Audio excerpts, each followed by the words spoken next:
सिद्धेभ्यः ॐ नमः सिद्धेभ्यः ॐ नमः सिद्धेभ्यः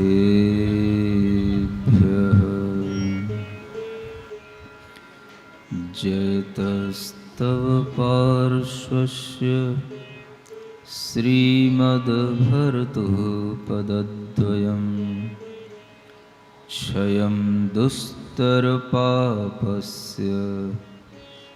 क्षमं कर्तुं ददज्जयम् तमोतु ममतातीत ममोत्तममतामृत ततामितमते तात मतातीतमृते मित स्वचित्तपटया लिख्य जिनं चारुभजत्ययम्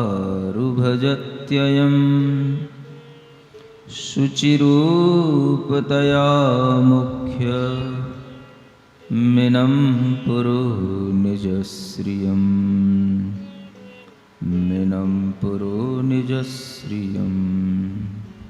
देवादिदेव आदिम तीर्थंकर श्री ऋषभनाथ भगवान की, देवादिदेव श्री पार्श्वनाथ भगवान की, वर्तमान शासन नायक श्री वर्धमान महावीर भगवान की, परम पूज्य आचार्य गुरुवर श्री विद्यासागर जी महाराज की।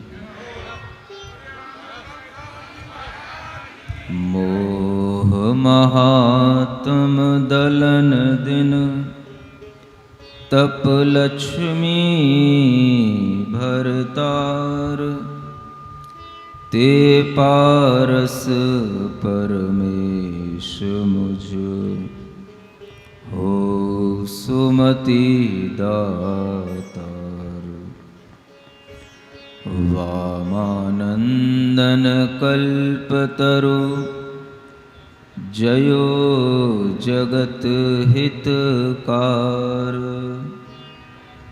मुनिजन जाकी आश करी जांचे शिव फलसार जांचे शिव फलसार।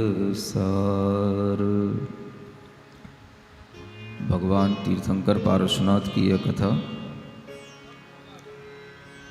जब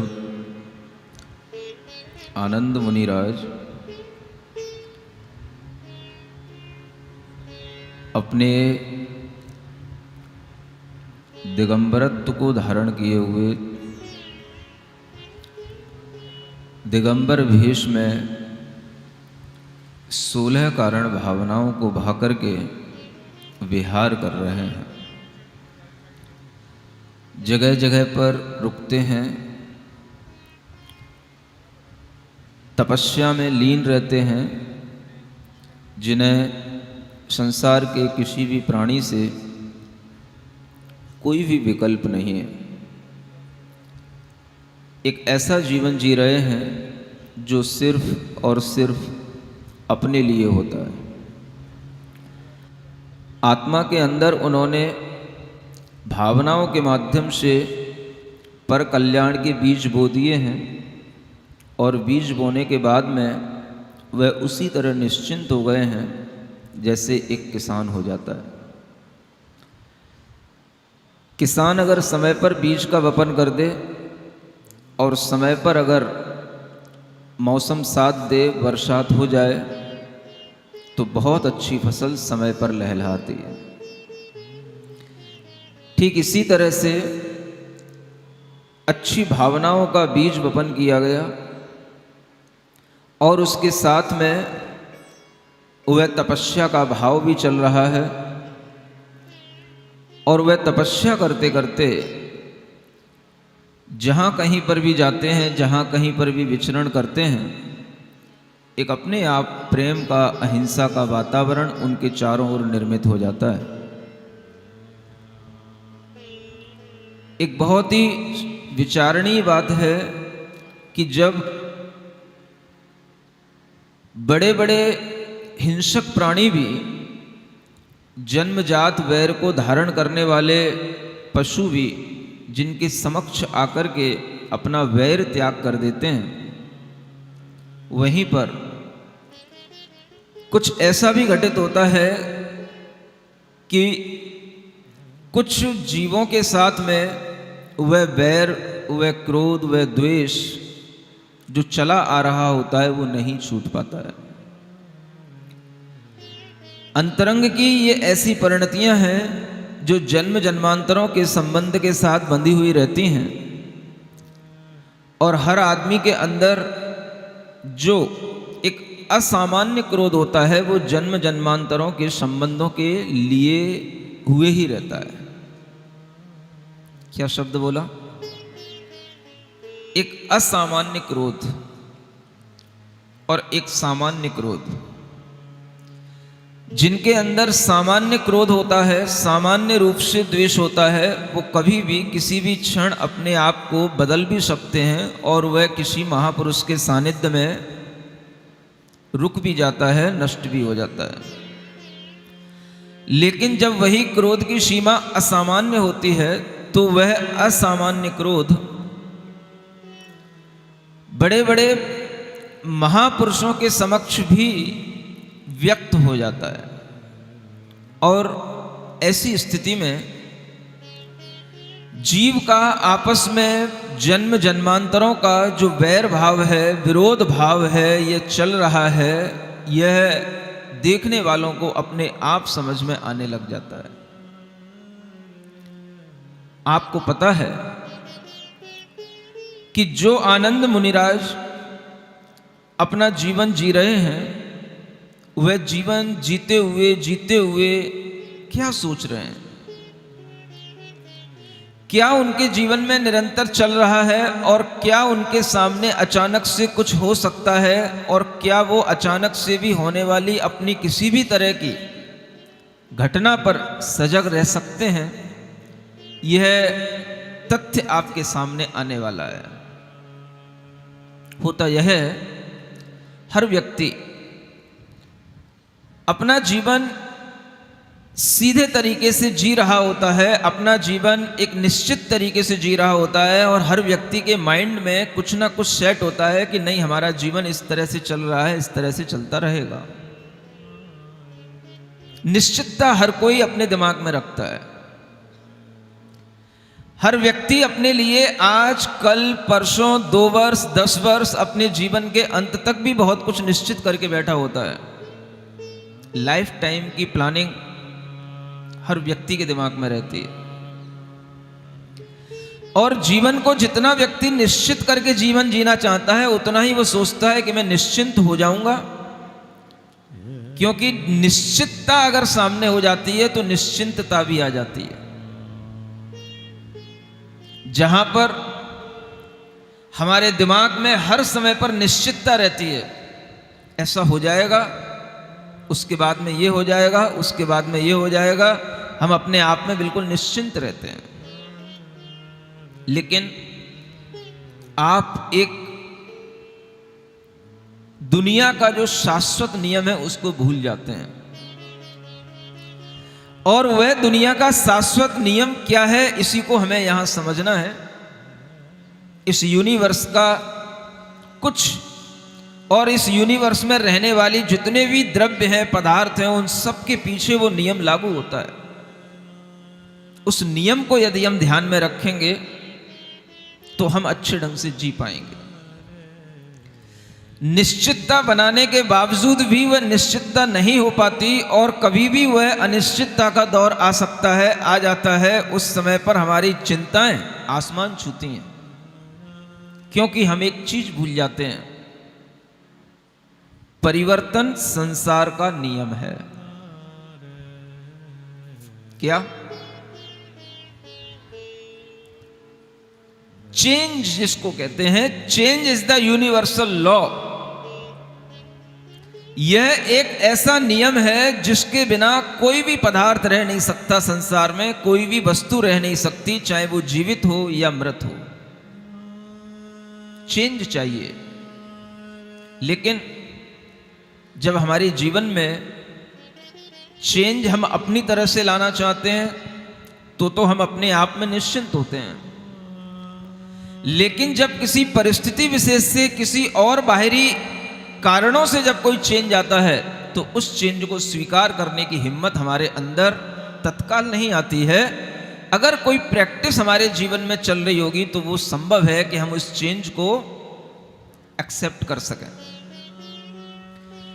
चेंज हर व्यक्ति के जीवन में आता है और विदाउट चेंज कोई भी लाइफ नहीं होती है। हम चेंज हो ही रहे हैं, हर समय हो रहे हैं। कोई भी व्यक्ति कहीं पर भी टिका नहीं है, स्थिर नहीं है। हर चीज दुनिया की चल रही है, बह रही है। एक ऐसा शाश्वत नियम है यह संसार का जिसको हम देखते हैं, लेकिन जब वह चेंज एक स्थिति के साथ होता है, एक निश्चित दर के साथ चल रहा होता है, तो हम उसको स्वीकार करते चले जाते हैं।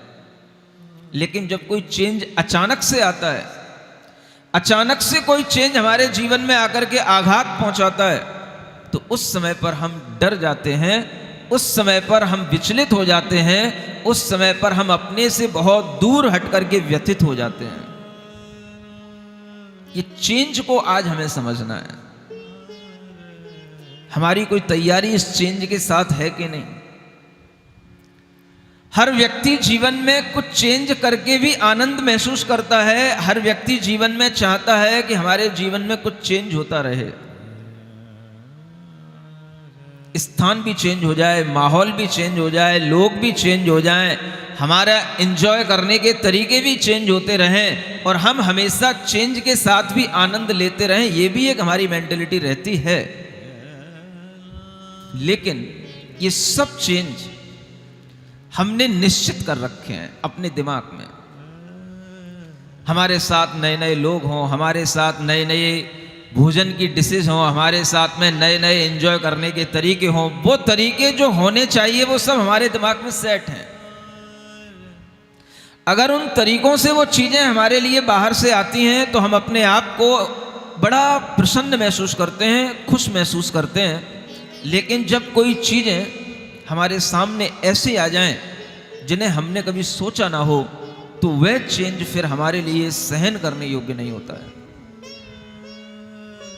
कितने लोगों ने सोचा था कोरोना की सेकंड वेव आएगी, कितने घर के कितने बुजुर्गों को ले जाएगी, कितने घर के कितने ही युवाओं को ले जाएगी, कितने लोगों के जीवन में कितनी तरह की परेशानियां खड़ा कर देगी। किसी ने सोचा था? नहीं सोचा था। सब अपने अपने तरीके से जी रहे थे। लेकिन कुछ हुआ, चेंज आया और उस चेंज को हमने अगर स्वीकार किया, उस चेंज में जीने की अगर हमारे अंदर क्षमता रही, तो हम आज भी जी रहे हैं। और जो लोग उस चेंज को सहन नहीं कर पाए, वो आज भी किसी ना किसी आघात में कहीं ना कहीं रो रहे हैं, पड़े हैं, दबे हुए हैं। चेंज जीवन में आता है। हमारा जीवन हर समय पर चेंजेबल है और हम देख रहे हैं कि हमारी आयु हर समय पर कोई ना कोई नया चेंज ला रही है हमारे सामने। हम छोटे से बड़े हुए हैं, विदाउट चेंज नहीं हुए हैं, चेंज चल रहा है। चेंज हमारे सामने आता है, लेकिन अगर कोई चेंज हमारे सामने चैलेंज के रूप में आ जाए तो उस समय पर हमारी क्या स्थिति होगी, बस ये स्थिति हमें समझना है। कैसा चैलेंज? कुछ भी चैलेंज हो सकता है।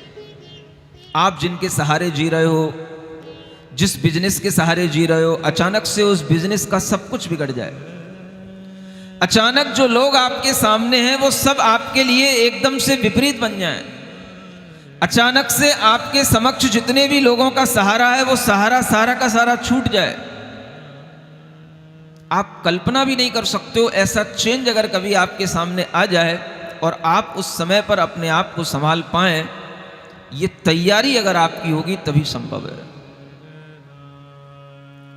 ये चीजें भी हमें सीखना है इन मुनि महाराजों से। क्या कर रहे हैं ये? अपना जीवन जी रहे हैं, अपने लिए जी रहे हैं, निश्चिंत होकर के जी रहे हैं, जिन्हें कोई चिंता नहीं है, न घर की, न परिवार की, न राज्य की, न पत्रों की, न पत्नी की, न धन की, न संपत्ति की, किसी चीज की कोई चिंता नहीं।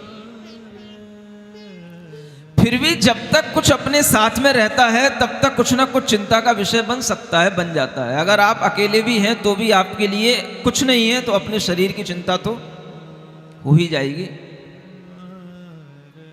शरीर में कुछ बीमारी ना हो जाए, कोई कीड़ा मकोड़ा काट ना ले, कोई पशु पक्षी आक्रमण ना कर दे, कोई भी बाहरी आपदा, कोई भी बाहरी वायरस शरीर को नुकसान ना पहुंचा दे, ये भी आपके लिए कभी भी चिंता का विषय बन सकता है।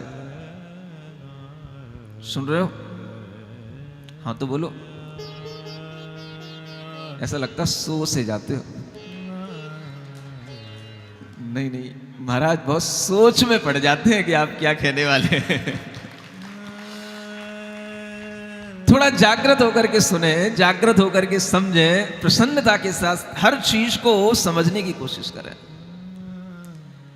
कितना पुण्यवान जीव होते हैं, बड़े बड़े राजा हैं, बड़े बड़े पिछले जन्म के पुण्यों के साथ में मुनिराज बने हैं, दीक्षा धारण की है, और बहुत ही सावधानी के साथ जिनका जीवन चल रहा है, निश्चिंतता जिनके जीवन में पल पल पर है, ऐसे जीवों के लिए भी अचानक से क्या कुछ ऐसा हो सकता है जो बहुत ही हमारे सामने एक ऐसा आश्चर्यजनक भाव के रूप में सामने आ जाए जो हम कभी कल्पना भी नहीं कर सकते हो, कभी सोच भी नहीं सकते हो। ऐसा भी कभी कुछ हो सकता है क्या? आप लोग अपने जीवन में कभी इस तरीके की आशंकाएं पालते भी नहीं होंगे। बेवजह के महाराज डर पैदा करना अच्छी बात नहीं है। आप यूं कहोगे।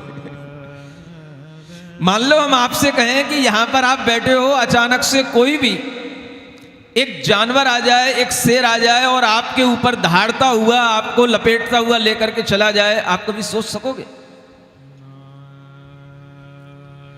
एक अचानक से कोई सर्प निकले और 10, 20, 50 लोगों को काटता हुआ चला जाए और सब लोग हू हा करते हुए रह जाएं, देखते हुए रह जाएं, और जिनको भी लपेटता चला जाए, सबको काटता चला जाए, कभी ऐसा हो जाए तो? महाराज आप अच्छी अच्छी बातें क्यों नहीं कर रहे हैं आज? मान लो जिस पांडाल के नीचे आप बैठे हो वो अचानक से कुछ उसके ऊपर गिरे और वो एकदम से ध्वस्त हो जाए, सारी बल्लियां, सारा टेंट आपके ही ऊपर गिर जाए और जितने भी हैं सब कुछ समाप्त हो जाए। महाराज आप रुक क्यों नहीं रहे? मंगल मंगल बातें क्यों नहीं कर रहे हैं? सुनो, समझने की कोशिश करो। कुछ जीवन में ऐसी भी चीजें हैं जिनसे हमें डर लगता है, लेकिन उनसे भी डरना नहीं चाहिए। ये भी हमें इन्हीं महापुरुषों के जीवन से सीखने को मिल रहा है, मिलेगा। मंगल में और अमंगल में, शुभ में और अशुभ में, पाप में और पुण्य में समभाव रखने की एक प्रैक्टिस, हमेशा एक ही भाव में रह करके सब कुछ सहने की कला अगर हम सीख पाएंगे तो ऐसे ही महापुरुषों से सीख पाएंगे। ये एक बहुत बड़ी एजुकेशन है, एक बहुत बड़ी हमारे सामने संस्कारों की शिक्षा है जो हमें ये महापुरुष देते हैं। लेकिन हम तो केवल 2 लाइनों में पढ़ के निकल जाते हैं। किसी के सामने कोई परिस्थिति घटित हुई हो उसको हम कभी इमेजिन भी तो कर सकते हैं। आप अपने सामने जैसे दूसरी चीजों को लाते हैं, अनेक तरह के भय चिंता जो आपके सामने घटित नहीं होते हैं, आप उन भयों में अपने आप को पीड़ित कर लेते हैं। लेकिन कभी वास्तविक जो भय आपके सामने आते हैं उन भयों से मुक्त होने के लिए आपके पास कोई तैयारी नहीं होती है। अगर कभी अचानक सहसा ऐसी कोई घटना घटित हो जाए, हमारे जीवन में सब कुछ चेंज हो जाए और वो चेंज ऐसा हो कि जो कभी हमने सोचा भी ना हो, तो क्या आप उस चेंज को स्वीकार कर पाएंगे? ऐसे कोई भी चेंज, कपड़े चेंज की बात नहीं कर रहा हूं, कपड़े की तरह अगर ये बॉडी, ये शरीर भी चेंज हो जाए तो भी आपके लिए कुछ फर्क ना पड़े, क्या कभी ऐसा संभव है? क्या सुन रहे हो? अभी कुछ नहीं होगा, चिंता मत करो, लेकिन एक विचार, एक सोच, एक तैयारी अपने अंदर कुछ ना कुछ होनी अवश्य चाहिए। शरीर भी बदलाव चाहता है, शरीर भी धीरे धीरे बदलता है और शरीर के बदलावों को भी हम स्वीकार करते हैं। कई बार हम देखते हैं कि शरीर रोगी नहीं होना चाहता है, रोगी हो जाता है। शरीर में किसी भी तरीके के हाथ पैरों में क्षति पहुंच जाना हम नहीं चाहते हैं, लेकिन हो जाता है और फिर हम जब मजबूर हो जाते हैं तो उस तरह से भी जीने लग जाते हैं, ये बात अलग है। लेकिन हम पहले से कभी भी इस बात का विचार कर सकते हैं कि हम हर चेंज को स्वीकार करने के लिए तैयार हैं। बताओ, कुछ तो बोलो, क्या सुन रहे हो? हम तो महाराज ये चाहते हैं जीवन हमारा बड़ा इजी वे में चलता रहे, चेंज उतने ही हों जितने हमारे लिए हो सकते हैं और जितनी हमारी मानसिकता में है। हम कोई बड़ा चेंज नहीं चाह रहे हैं, हम एकदम से धरती से आसमान पे नहीं जाना चाहते हैं, और ना ही हम कोई ऐसे चेंज चाहते हैं जिसके माध्यम से हम अपने आप में एकदम से किसी दूसरे ग्रह पर पहुंच गए ऐसा महसूस करें। सब धीरे धीरे हो जाए, चलता रहेगा। इसी मानसिकता में होते हैं ना सभी लोग। सुन रहे हो? आप सोचो, एक व्यक्ति अपनी गाड़ी से जा रहा है, रास्ते में एक एक्सीडेंट हुआ, अचानक से वो एक्सीडेंट इतना तेज हुआ कि वो हमेशा के लिए अपने हाथ पैरों को खो दिया। समझो कैसे चलेगा? इस चेंज को अच्छे ढंग से स्वीकार कर पाना क्या हमारे लिए संभव होगा? लेकिन जब जैसी परिस्थिति बन जाएगी महाराज वैसा हो जाएगा। पहले से ही इतनी अमंगल बातों को अपने दिमाग में क्यों लाएं? कोई बात नहीं, नहीं लाओ, लेकिन किसी भी तरह के अमंगल को सहन करने का भी हमारे अंदर एक भाव है या नहीं है, और उस भाव को हम सहन कर सकते हैं। उसमें हम किसी भी तरह से अपने आप को डराएंगे नहीं या डरेंगे नहीं। ये चीज भी अगर हमारे अंदर है तो हम समझेंगे कि हमें जीने का एक बहुत अच्छा तरीका आ गया है। समता के साथ जीवन जीना मुनि महाराज जी रहे हैं। किसके लिए जी रहे हैं, किससे जी रहे हैं? उनका जीवन चल रहा है अपने आत्मा के, अपने ही गुणों की आराधना के साथ में। आत्मा के सम्यक दर्शन, सम्यक ज्ञान, चारित्र जो निश्चय रूप हैं, उन स्वभाव की प्राप्ति के लिए वह अपना जीवन जी रहे हैं। और जीवन जीते जीते जीते जीते जो कभी सोच भी नहीं सकते, बैठे अपने आत्म ध्यान में, आत्म ध्यान में लीन है, और उसी स्थिति में कोई उनके सामने एक घटना घटित होती है और उस घटना को भी वह किस तरह से फेस करते हैं, ये हमें इन आनंद मुनि महाराज से सीखना है। सीख तो सकते हैं ये बातें जिन्हें हम क्षण भर में पढ़ करके निकाल देते हैं। अगर वो परिस्थितियां हमारे साथ में आए तो हमारी स्थिति क्या बनेगी, और ऐसी स्थिति में हमारे लिए कौन सहायक होगा? तो आपके लिए यही भाव आना चाहिए, साधु शरणम पव्वज्जामि। किसकी शरण में प्राप्त हो रहा हूं मैं? साधुओं की शरण को प्राप्त हो रहा हूं। ऐसे साधु जिन्होंने सब प्रकार के उपसर्गों को सहन किया, सब प्रकार के कष्टों को सहन किया, जैसे वो सहन कर गए ऐसे ही हमारे अंदर सहन करने की क्षमता आ जाए। भगवान दुनिया का कोई भी उपद्रव हमारे ऊपर आ जाए, हमें उस उपद्रव से डर नहीं है, बस आप हमें उसको सहन करने की क्षमता दे दें। मैं सिर्फ इतना चाहता हूं, इसीलिए मैं साहु शरणम पव्वज्जामि ऐसा बोलता हूं। बोलते हो कि नहीं? किसकी शरण में जाते हो? साधु। और ऐसे साधु जो सब प्रकार के परिचय और उपसर्गों को सहन करके भी किंचित भी मन में मिलानता नहीं लाते, ऐसे साधुओं की शरण में जाने को कहा गया है। इसलिए इस महामंत्र में ये 4 शरणों में साधु की शरण भी रखी गई है। साहू शरणम पव्वज्जामि।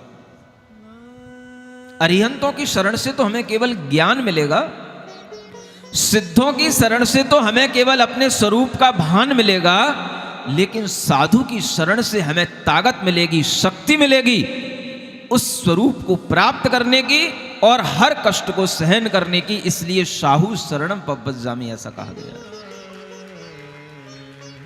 केवली पंडितो धम्मो शरणम पव्वज्जामि, ये और बाद में है। वह धर्म जो हमने सीख लिया है उसकी शरण तो हम अपने आप प्राप्त कर लेंगे अगर हमने साधु की शरण को प्राप्त कर लिया तो, क्योंकि साधु ही हमें धर्म की शरण में जाना सिखाएगा। और जिस समय पर हमारे लिए इस तरह की स्थितियां बने, परिस्थितियां बने, हम अपने आप में उस शरण में आ जाएंगे। अगर हम वास्तव में कभी इस तरह की कथाओं को सुने होंगे, ऐसे चित्र हमारे दिमाग में होंगे, ऐसा कोई भी इमेजिनेशन हमारे दिमाग में होगा जो यहाँ पर बताया जा रहा है, तो हमारे सामने भी कभी कुछ घटित होगा, तो हम उस समय पर भी अपने आप को धर्म की शरण में ही रखे हुए होंगे, क्योंकि हमने ये चीजें पहले सीख ली हैं।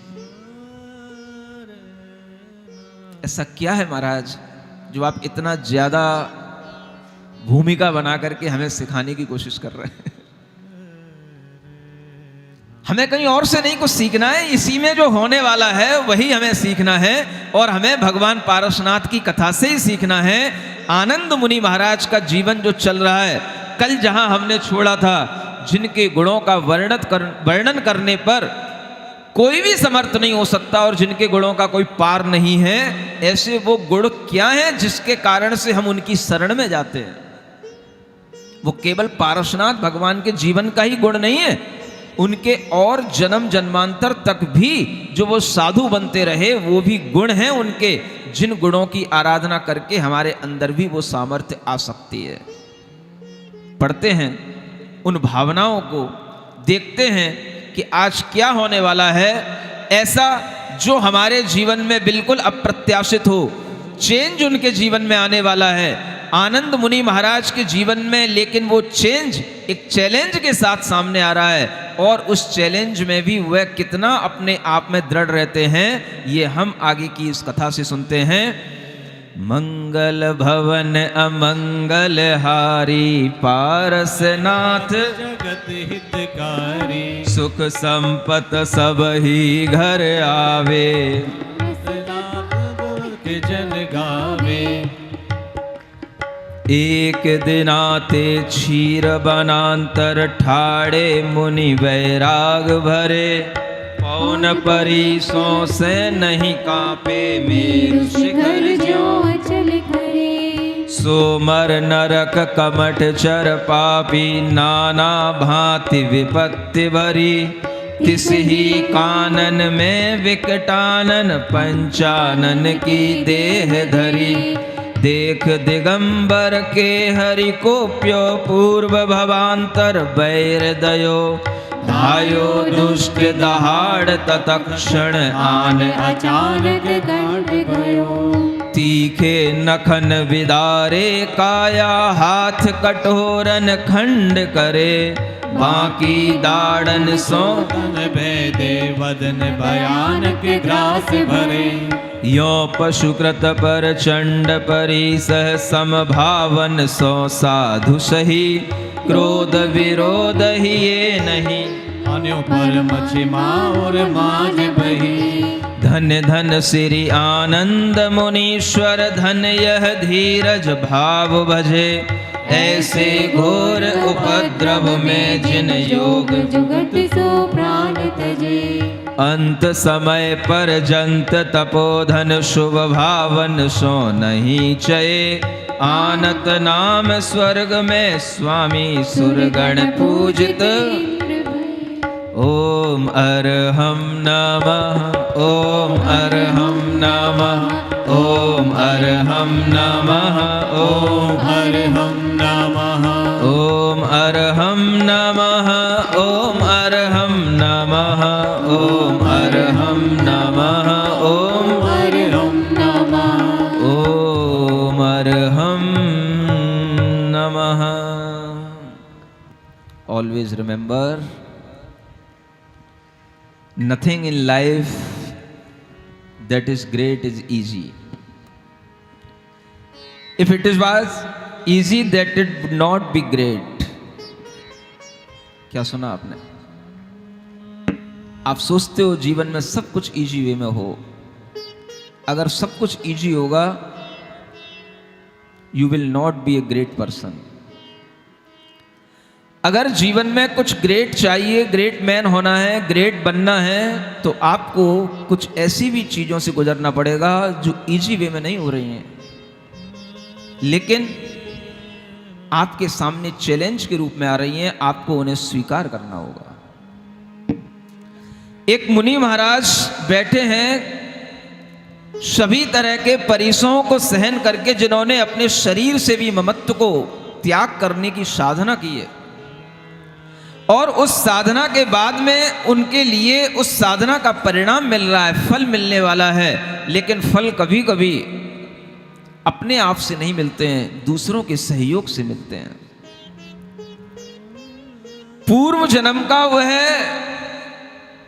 कमठ का जीव, जहां यह जीव अनेक तरह के स्वर्गों में रहने के बाद में यह मनुष्य की पर्याय में राजा बने हुए, अनेक तरह के नरकों में गिरने के बाद में वह त्रियंश बना, और त्रियंशों में भी क्रूर त्रियंश बना। सबसे बड़ा क्रूर प्राणी जिसे हम सिंह कहते हैं, जिसका एक नाम पंचानन भी होता है, ऐसा वह क्रूर प्राणी सिंह भी उसी जंगल में जाकर के जन्म लिया जहां पर ये मुनि महाराज तपस्या कर रहे थे। हो गया एक दिन संयोग, ढूंढते ढूंढते वह मिल ही गए, और जैसे ही उन मुनि महाराज को देखा, उनके ऊपर क्रोध के कारण से टूट पड़ा, उनका कंठ पकड़ लिया, अपने जबड़ों से उनको बिल्कुल ही घायल कर दिया, और अपने नाखूनों से, अपने नखों से उनको विदार करके उनके बिल्कुल टुकड़े टुकड़े कर दिए उसने। लेकिन मुनि महाराज शुभ ध्यान में, शुद्ध भाव में बैठे बैठे उन शरीर के अलग अलग टुकड़ों के होने पर भी, घायल होने पर भी आंख खोल करके भी नहीं देखे कि ये कौन है, मेरे साथ क्या हो रहा है, कौन क्या कर रहा है। वो अपनी ही आत्मा में लीन है और वह अपने में ही निमग्न है, और वह ऐसा करते करते जब उनके प्राण उस शरीर से निकल गए, तो वही आत्मा आनत स्वर्ग में जाकर के देव पर्याय को प्राप्त हो गया। हो गया। शत्रु तो सबके होते हैं, किसी के लिए कह करके आते हैं, किसी के लिए बिना कह करके आ जाते हैं,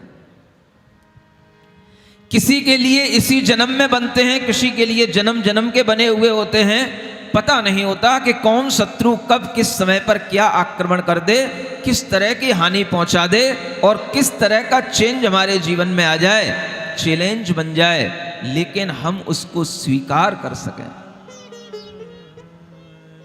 कोई भी मलिनता नहीं, कोई भी क्रोध का भाव नहीं।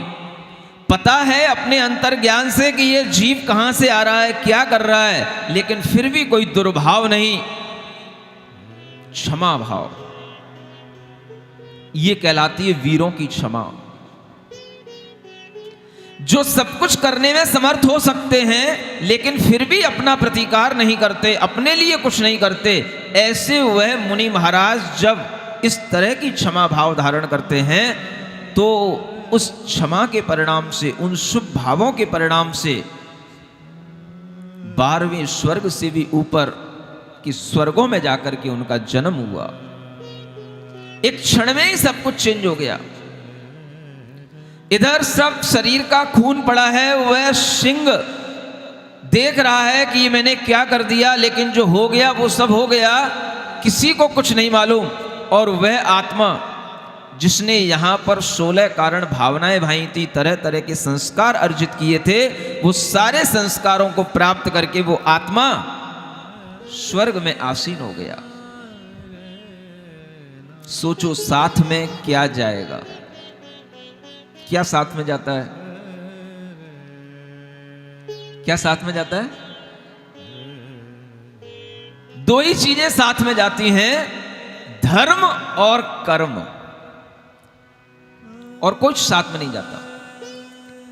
जो हमारे भीतर हमारा किया हुआ शुभ भाव शुभ धर्म है वो हमारे साथ में है, और उससे अर्जित हुआ जो कर्म है वो हमारे साथ में है, बाकी का और कुछ साथ में नहीं होता।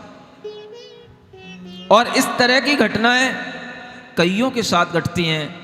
अचानक से किसी भी तरह की दुर्घटनाएं घटित होती हैं, लेकिन हम उनमें सावधान नहीं होते हैं तो हमारे साथ में कुछ ऐसा नहीं हो पाता जैसा यहां हो गया। वह घटनाएं जीवन में कभी भी अगर सामने आए तो हम उस समय पर इन मुनि महाराज को याद कर पाएं, हमारे दिमाग में आ जाए, अरे जब आनंद मुनि महाराज के लिए एक सिंह भी दहाड़ करके उनको पूरा छलनी छलनी करके उनका शरीर नष्ट कर सकता है, तो तेरे जिए कौन दुख है, मृत्यु महोत्सव भारी। ये इसीलिए कहा जाता है मृत्यु को महोत्सव मनाना। जीवन को उत्सव मनाने की तैयारियां तो सभी करते हैं, लेकिन मृत्यु को महोत्सव मनाने की तैयारियां करने वाले दिगंबर श्रमण बिरले ही होते हैं, और वही साधु कहलाते हैं जो वास्तव में मृत्यु को उत्सव मनाने की तैयारियां करें। हमेशा जीवन को उत्सव तो हर कोई मना लेता है, और जीवन का उत्सव मनते मनते भी कब मृत्यु का उत्सव आ जाए ये भी नहीं कहा जा सकता। कितने ही लोग जाते हैं बारातों में उत्सव मनाने के लिए खुद दूल्हा बन करके, और क्या हो जाता है उनके साथ में, ये भी आप अक्सर देखते हो, पढ़ते हो, सुनते हो। लेकिन हम जब तक किसी भी चीज के लिए अपने आप को तैयार नहीं करते हैं, तब तक हमारे लिए हर कठिनाइयां सामने होने पर भी अगर हमारा मन उन कठिनाइयों से गुजरने के लिए तैयार नहीं है तो हम कभी भी महान नहीं बन सकते हैं।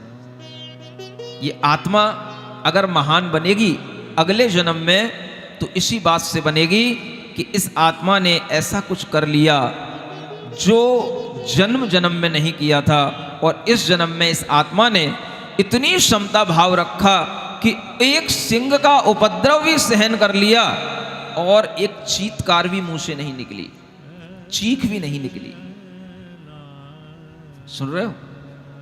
सोचो कभी ऐसा हो तो क्या हो।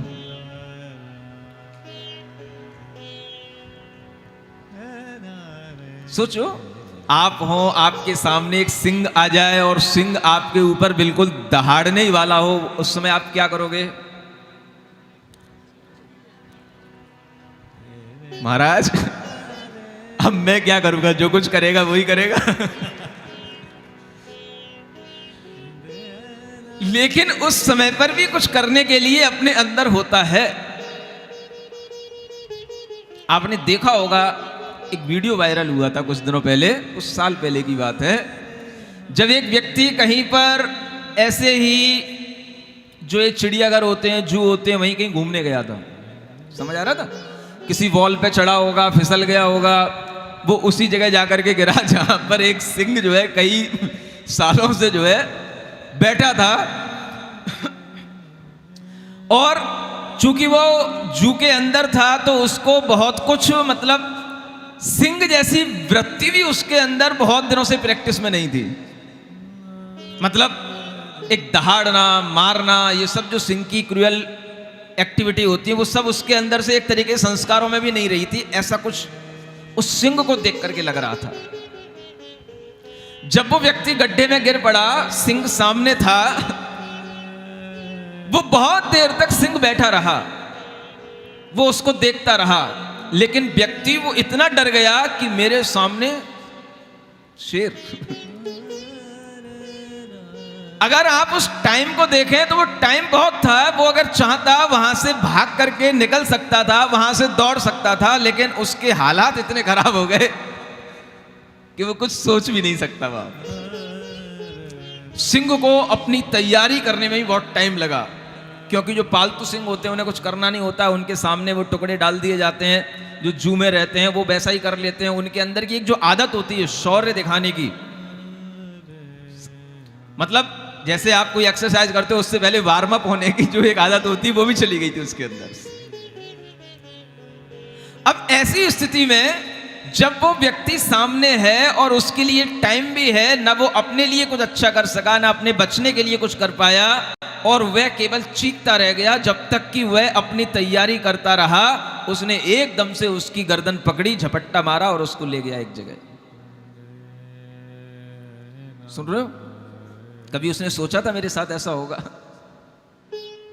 लेकिन अगर कभी आपने ऐसी घटनाएं सुनी हो, ऐसे कथानक पढ़े हों, ऐसे भगवान के इन जन्म जन्मांतरों के इन भवों पर अगर आपकी श्रद्धा बन रही हो, तो आप उस समय पर भी याद कर सकते हो, साधु शरणम पव्वज्जामि, पारसनाथ भगवान की जय हो, पारसनाथ भगवान की जय हो। अगर आपने इतना भी याद कर लिया और शेर ने आपकी गर्दन भी पकड़ ली और उस समय पर आपको यह याद आ गया कि पारसनाथ भगवान की जय, समझ लेना आपका कुछ नहीं बिगड़ा, आपका केवल शरीर चेंज हुआ है। जैसे आप रोजाना कपड़े चेंज करते हो, ऐसे ही एक नया शरीर चेंज होकर के आपके सामने बहुत खूबसूरत शरीर आपको मिलेगा। एक आनंद का नया जगह मिलेगी, एक नए प्लैनेट पर आप पहुंच जाओगे और वहां पर आपको जो मिलेगा वो कुछ अद्भुत होगा। लेकिन आपको उस समय पर सिर्फ इतना याद रखना होगा, पारसनाथ भगवान की जय, पारसनाथ भगवान की जय। बस अगर आपको इतना भी याद नहीं आए तो भी ओम अरहम भी अगर आपको याद आ गया तो भी आपके लिए अच्छा होगा। यही कल्याण होगा जो इन मुनि महाराज के साथ हुआ है। चीख तो निकलती है, चीत्कार तो निकलती है, लेकिन उसके साथ में क्या निकल जाए? ओम निकल जाए, अरहम निकल जाए, ये याद आ जाए उस समय पर। उस समय तो कुछ याद आए पॉसिबल लगता नहीं है। आप थोड़ी सी अपनी तैयारियां तो रखें कि अगर कभी हमारे सामने अचानक से कोई दुर्घटना हो तो उस समय पर मैं ओम अरहम अपने मुंह से निकाल पाऊंगा कि नहीं, बोल पाऊंगा कि नहीं। बस इतना ही से करना है। लोग पूछते महाराज कैसे समाधि की जाती, कैसे तैयारियां करना है? भाई तैयारियां तो उनके लिए जिनके लिए कोई टाइम मिले। अगर कभी जीवन में ऐसा घटित हो कि टाइम ही ना मिले तो तैयारी क्या करोगे? हमें चारों प्रकार के आहार का त्याग करना है कि हमें बोलना पड़ेगा, कि क्या बोलना पड़ेगा? किससे नियम लोगे? किसके पास नियम लेने आओगे? कुछ नहीं है। आपको सिर्फ इतना सोचना है, ओम अरहम नमः।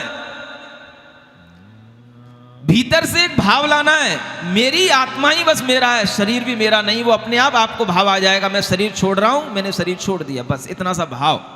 जहां शरीर छूटा, आहार तो अपने आप छूट गया। शरीर होगा तो ही तो आहार होगा, आहार कहां से आएगा? इतना कहने का वहां आपको टाइम ही कहां मिलेगा कि चारों प्रकार के आहार का त्याग। इतनी शक्ति कहां से आएगी? इतने लंबे लंबे वाक्य मन में नहीं आ पाएंगे, इतनी वाक्यों की रचना उस समय पर नहीं हो पाएगी। बस मैंने शरीर छोड़ दिया, ओम अरहम नमः, बस अरहम ही मेरे लिए शरण है, ओम ही मेरे लिए शरण है। बस पारसनाथ भगवान की जय भूल गई तो बहुत बड़ी बात हो गई। सुन रहे हो कि नहीं? कुछ काम की बातें हैं कि नहीं?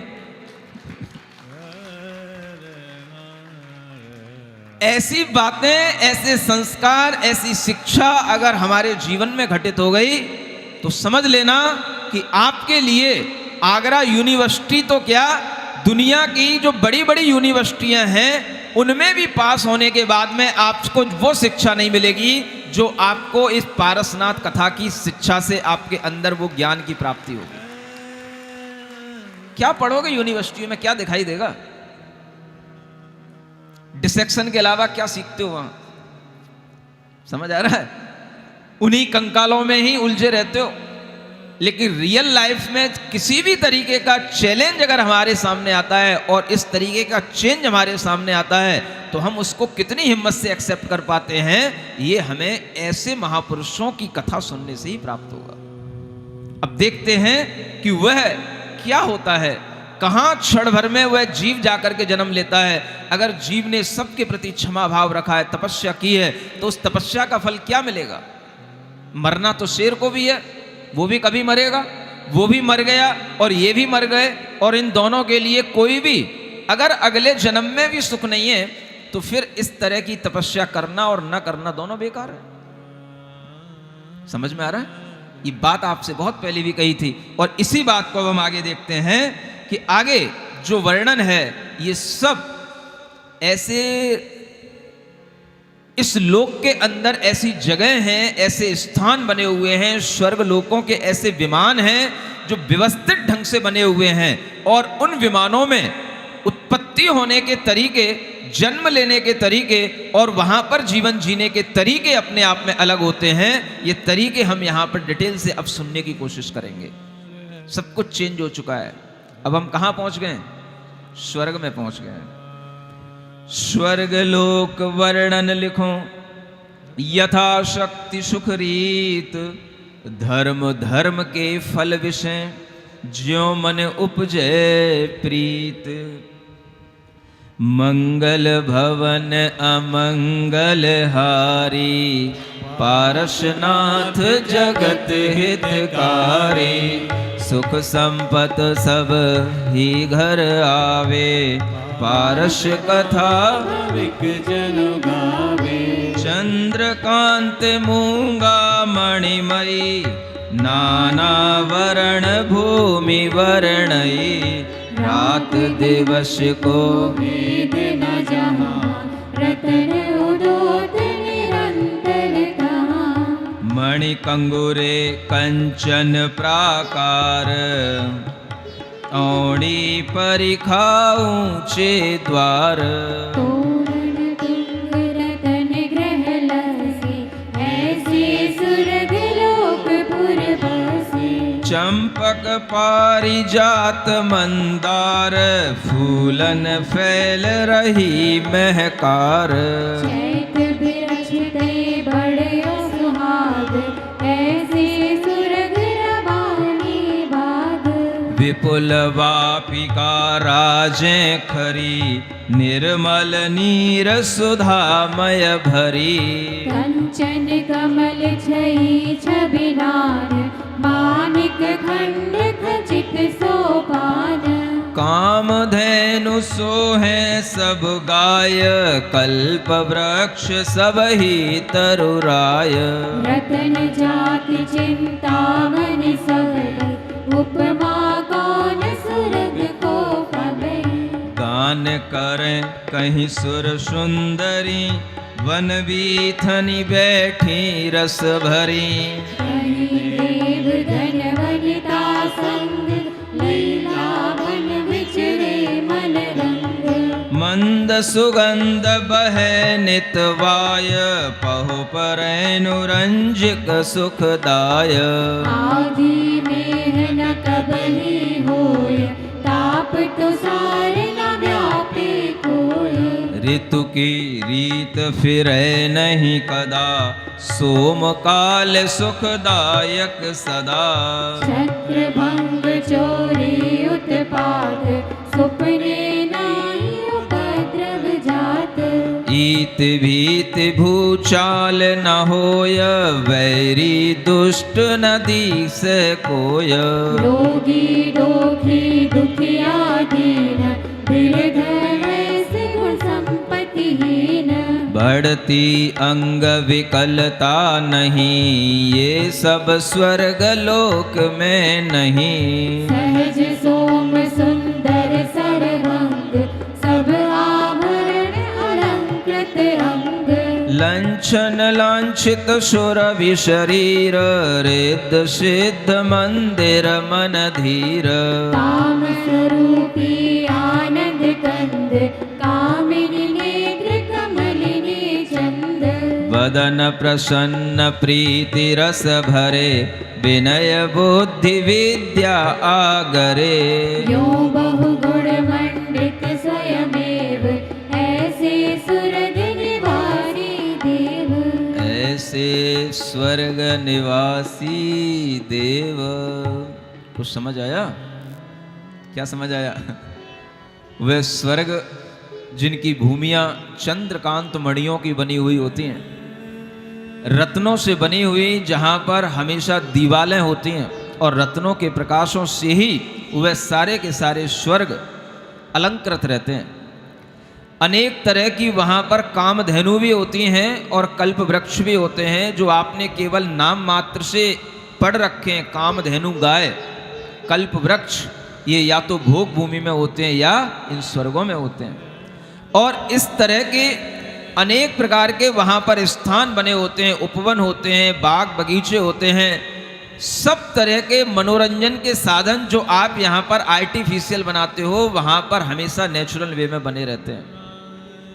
क्या सुन रहे हो? क्या करते हो आप? किसी अच्छे गार्डन की तलाश में रहते हो, कहीं पार्क में पहुँच जाते हो, कहीं स्विमिंग पूल बनाते हो, ये सब वहाँ पर बने हुए रहते हैं।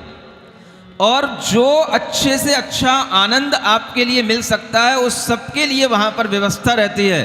और ऐसी व्यवस्था रहती है कि वहाँ पर कोई किसी के साथ में न चोरी करता है, न छल कपट करता है, न कोई किसी के लिए छीना झपटी करता है। सब अपने अपने आनंद में मग्न रहते हैं, एक ऐसी व्यवस्था के साथ जहाँ पर कोई भी मौसम की भी बदलाहट नहीं होती है। हमेशा समशीतोष्ण सौम्य मौसम हमेशा बना रहना, और हर तरीके से न वहाँ पर कोई आंधियाँ आती हैं, न तूफान आते हैं, न कभी अतिवृष्टि होती है। इस तरह के जितने भी वातावरण हमारे सामने दुख देने वाले होते हैं, वो वहाँ पर कुछ भी नहीं होते हैं। क्योंकि वहाँ क्या करना है?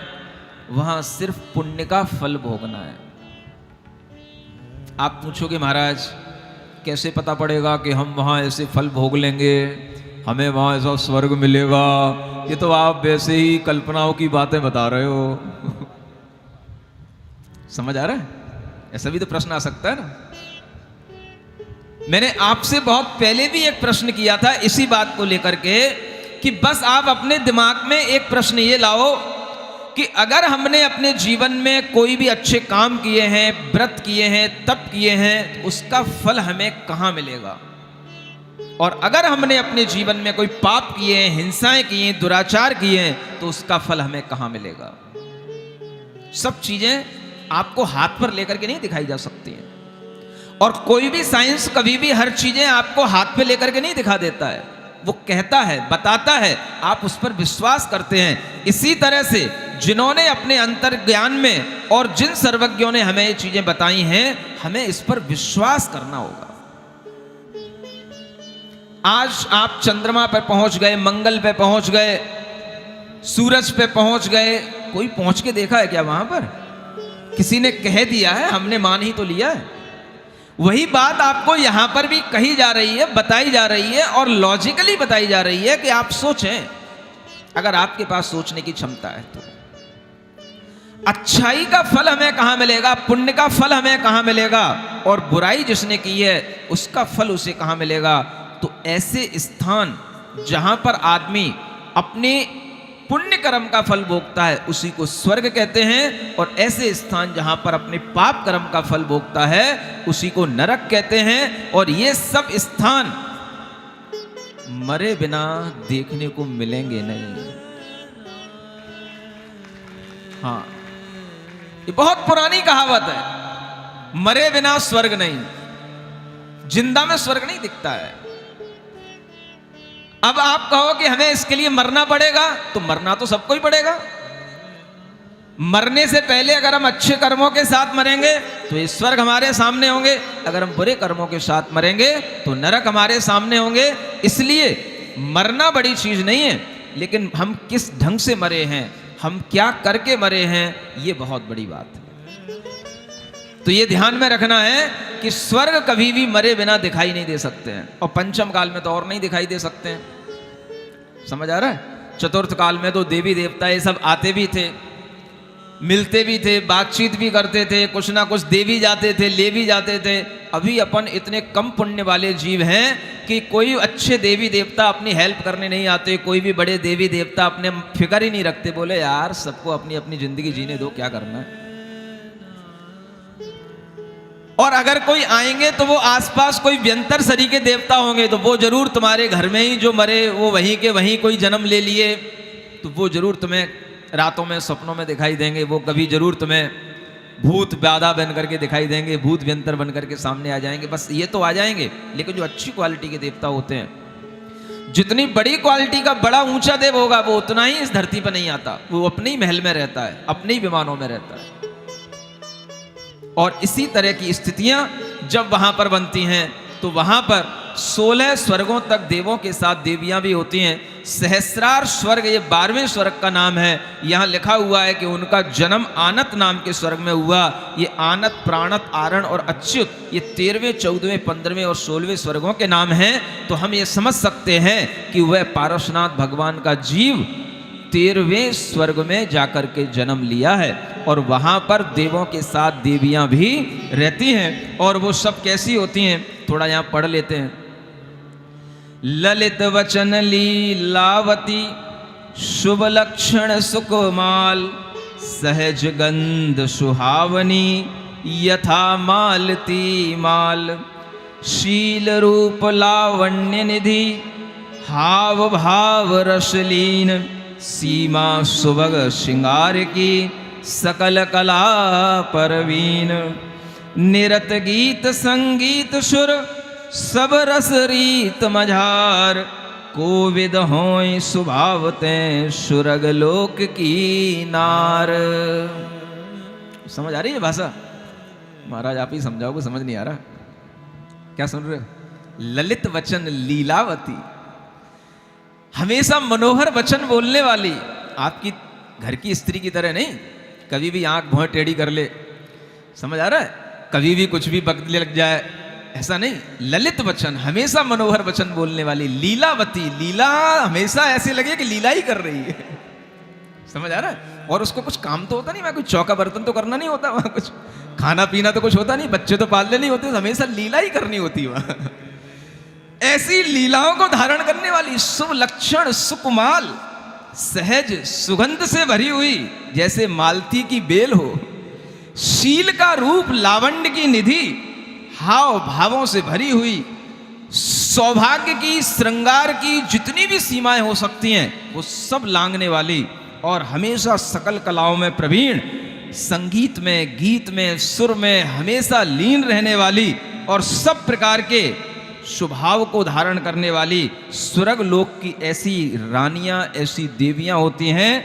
पंचेंद्रिय मन को महा, जे जग में सुख हेत, तिन सब ही को जानिए, स्वर्ग लोक संकेत।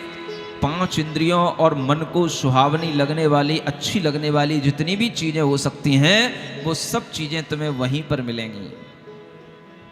यहां पर जो कुछ भी है वो थोड़ा बहुत उसी की नकल कर रहे हो आप, समझ में आ रहा है। जो कहीं कहीं हिल स्टेशनों पर घूमने निकल जाते हो, कि कहीं कहीं कोई बड़े बड़े जंगलों में, पार्कों में चले जाते हो, कि वो थोड़ा बहुत उसी की नकल कर रहे हो, समझ आ रहा है।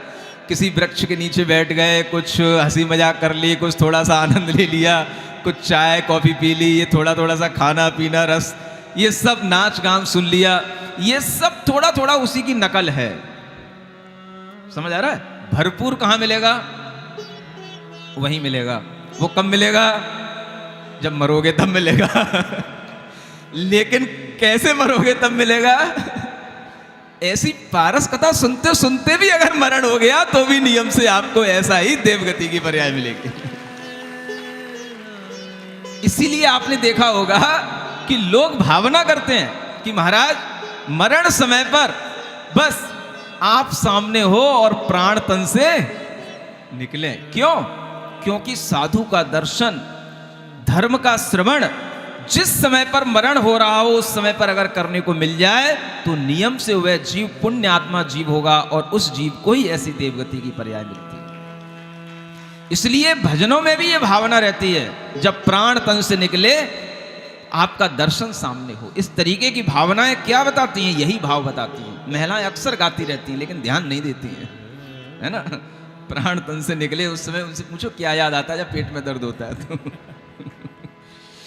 इत्यादिक संपत्ति बहुथान, देवलोक महिमा असमान, आनत वर विमान है जहां, धर्यो जन्म सुरपति ने तहां। देखिए कैसे इस जन्म को बोलते उपपाद जन्म। क्या बोलते हैं? हाँ, जो हम मनुष्यों का जन्म होता है इसको बोलते गर्भ जन्म। तीन तरह के जन्म होते हैं, एक गर्भ जन्म होता है, एक उपपाद जन्म होता है और एक सम्मूर्छन जन्म होता है। केवल तीन ही तरीके के जन्म होते हैं पूरे चारों गतियों में। तो जो मनुष्यों का जन्म होता है, पशुओं का जन्म होता है, ये गर्भ जन्म कहलाता है। जो देव और नारकियों का जन्म होता है इसे उपपाद जन्म बोलते हैं। और जो ये छोटे मोटे कीड़े मकोड़े जहां कहीं भी उत्पन्न होते रहते हैं, ये सम्मूर्छन जन्म वाले कहे जाते हैं। सुन लेना, जैन साइंस के अनुसार जन्म तीन प्रकार के होते हैं। तुम्हारी साइंस में कहीं कुछ नहीं मिलेगा। समझ आ रहा? मैं तुमसे पूछूं कि ये मेढक कहां से पैदा हो गया, तो साइंस कहती है वो जब समुद्रों से भाप बनी थी तो वो समुद्र में जो मेढक थे वो भाप बन करके भाप के साथ ही बादल बन गए थे, बादल में पहुंच गए थे। और जब वो बादल बरसे तो वहां से नीचे आकर के मेढक के रूप में दिखने लग गए। सुन रहे हो? ऐसी बेहूदी बातें करते हैं साइंस के लोग। अचानक से वह मेढक, वह जैसे ही कहीं आप पानी गिरे, कहीं कोई पोखर हो, कोई गड्ढा हो, अपने आप टर टर की आवाज आने लग जाती है। कौन सा जन्म हो गया उनका? कहां से आ गए वो? किसने किसके साथ में कौन सा जन्म करने के लिए कौन सी उनके साथ में कॉम्बिनेशन करा दिया, कौन सी रिएक्शन करा दी? कुछ नहीं था। ऐसे जन्मों को बोलते हैं सम्मूर्छन जन्म। ध्यान रखो इस नाम को। क्या बोलते हैं? हाँ, आप बैठे हो, वहीं के वहीं अनेक तरह की चींटियां उत्पन्न हो गई, चींटे उत्पन्न हो गए। कहीं भी आपने कुछ भी थोड़ा सा मीठा घी कुछ रख छोड़ा और वहां पर अनेक तरह की चींटियां आकर के देखने में आने लग गई। ये अचानक से कहां से जन्म लेके कहां से आ गई? इन सब के जन्म का नाम क्या है? सम्मूर्छ जन्म। ये स्वर्गों में जो देवों का जन्म होता है इसको बोलते हैं उपपाद जन्म। ये कैसा विशिष्ट होता है यहां बताया जा रहा है। उपज्यो संपुट गर्भते, तेज पुंज अति चंड, मानो जलधर पटलते, प्रगट्यो दामिनी दंड, एक मुहूर्त में तहां संपूर्ण तन धार, किधों रतन की सेज तजी, सोवत उठ्यो कुमार। क्या कहते हैं? संपुट गर्भ में जैसे कोई सीपी होता है, सीप में मोती होता है ना, ऐसे ही वहां पर उपपाद शैया होती हैं। उन उपपाद शैया पर यह आत्मा जाकर के वहां पर सीधी वहीं उपपाद शैया में पहुंचती है और वहां पर जो है उस उपपाद शैया पर ही उसका जन्म होता है।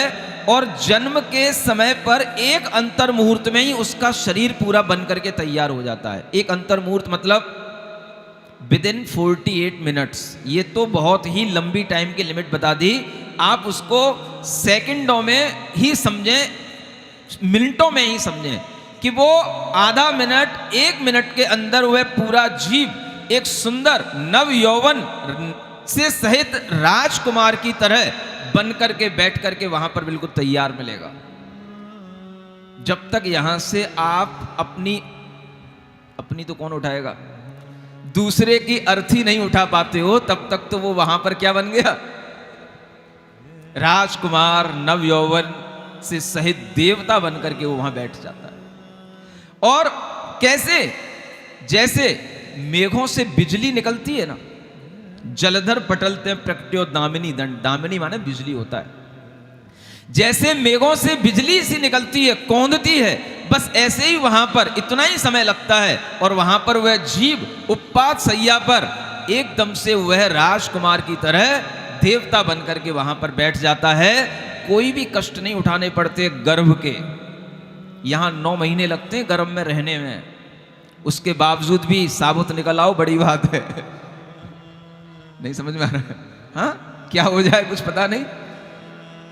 और वहां पर कोई कष्ट नहीं, एक अंतर मुहूर्त में वह राजकुमार देवता की तरह कुमार अवस्था में ही, और जैसा एक बार वहां पर शरीर बन गया, जीवन पर्यंत तक फिर वो वैसा ही बना रहता है।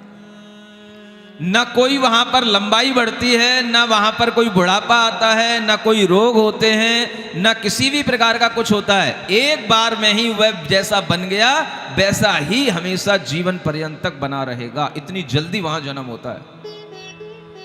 सुन रहे हो?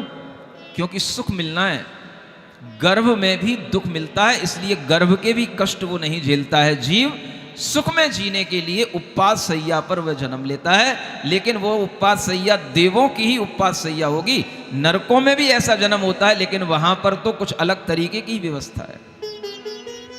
जन्म के समय पर इस तरह से पूर्ण शरीर को प्राप्त कर लेना और ऐसा लगे जैसे रत्नों की सेज पर वह जीव आकर के बैठ गया हो।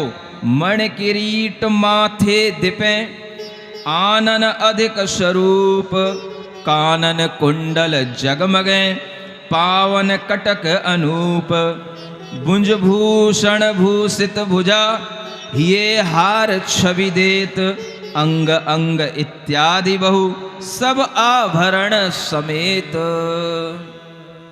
जैसे आप लोग कभी नाटक वगैरह करते हो, बच्चों को श्रृंगारित करके ले आते हो, है ना?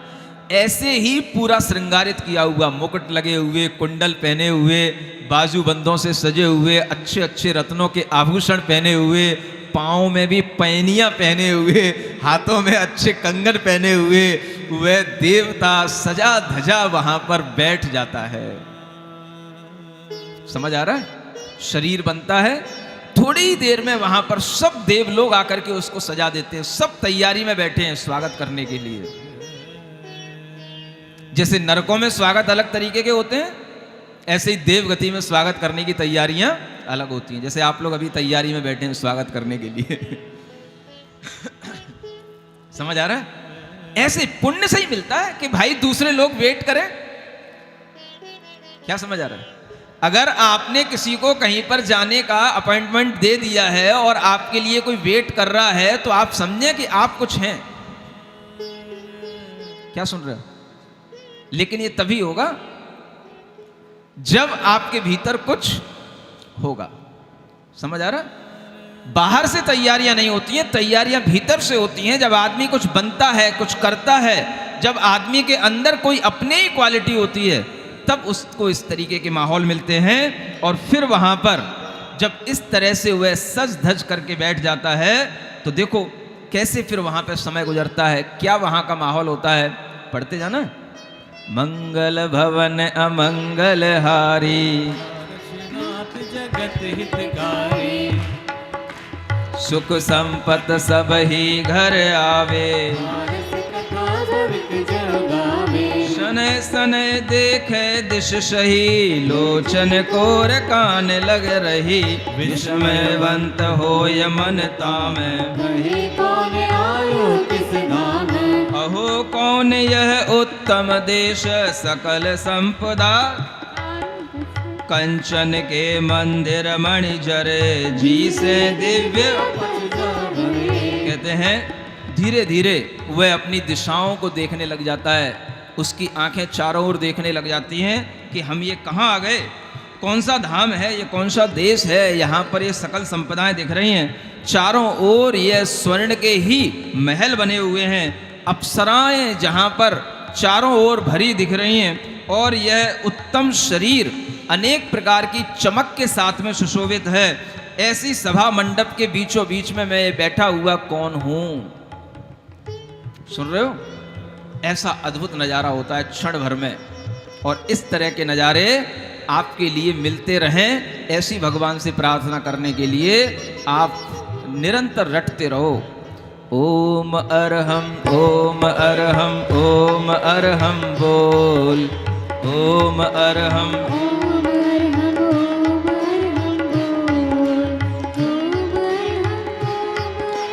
ओम अरहम बोल, ओम अरहम बोल। सभी कार्य की सिद्धि से तू पहले इसको बोल, सभी कार्य की सिद्धि से तू पहले इसको बोल।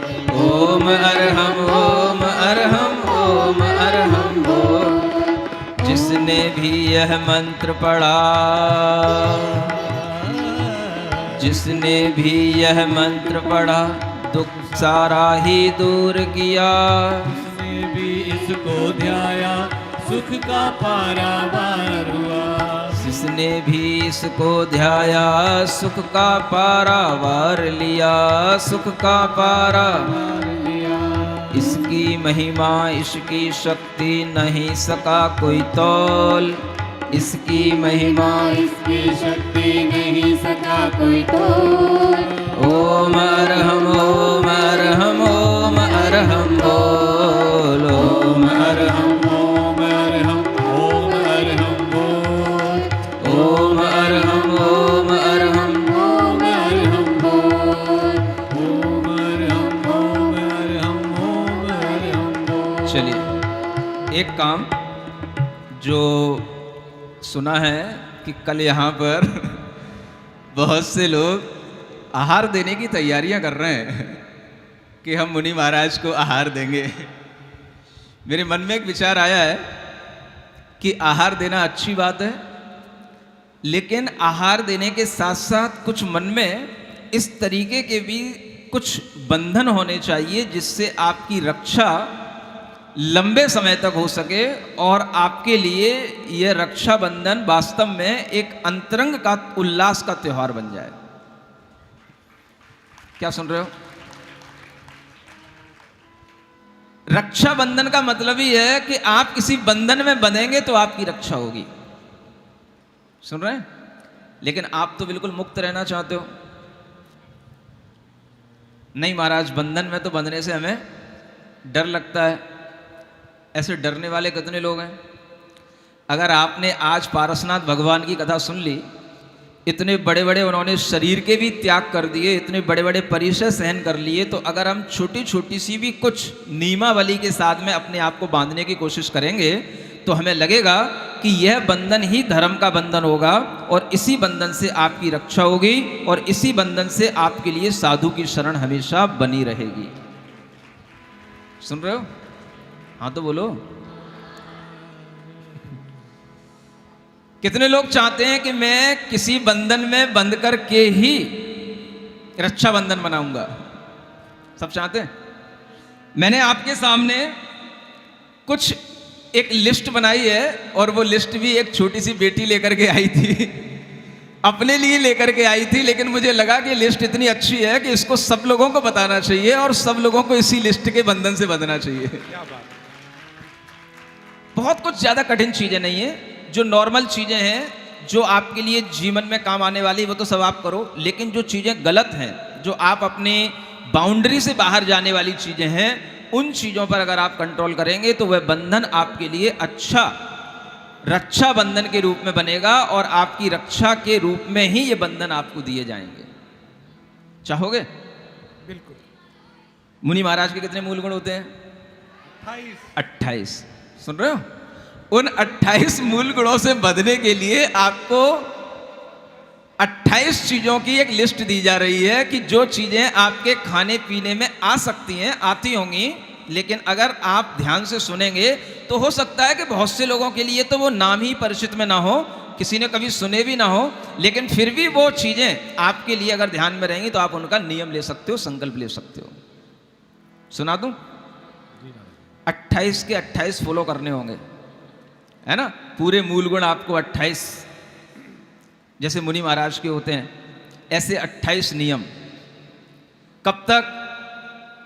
आज से लेकर 4 महीने तक। चातुर्मास का मतलब ये नहीं दीपावली पे शुरू हो जाओ। आज से लेकर, आज कितनी तारीख है? 21 तारीख। मनोज की भी सलवटें पड़ रही दिमाग। चिंता तो हो रही है अभी मुझे। देखो राकेश कह रहा है अभी दीपावली तक ही करवाओ। ये पंच लोग कभी नहीं सुधरेंगे। सुनेंगे? बताओ आपकी क्या इच्छा है, बताओ। एक भाव अच्छा लगेगा 4 महीने का। सुन रहे हो ना? महाराज जी एक शर्त है, वो 4 महीने तक उपस्थिति आपकी यही होनी चाहिए। अब शर्तों में हमें मत बांधो, पहले आप अपनी मेरी शर्तों में आप बंधने की कोशिश करो। सब तैयार है, ठीक है ना? तो देखो सिंपल सी चीजें हैं और ये चीजें जो यहाँ बताई जा रही हैं आपके घर में बनने वाली चीज़ों के लिए मना नहीं है, जो चीज़ें बाजार की होती हैं उन चीज़ों से आपको बचना है, ठीक है ना। पिज्जा, चलो हम तो बचे।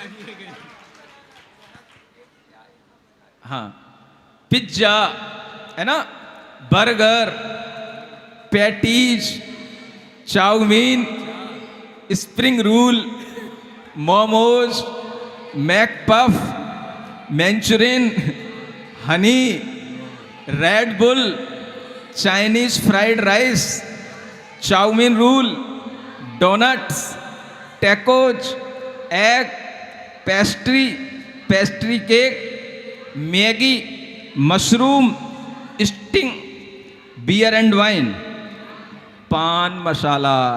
त्याग है। इधर से आवाज आ रही, त्याग है, इधर से तो आ ही नहीं रही।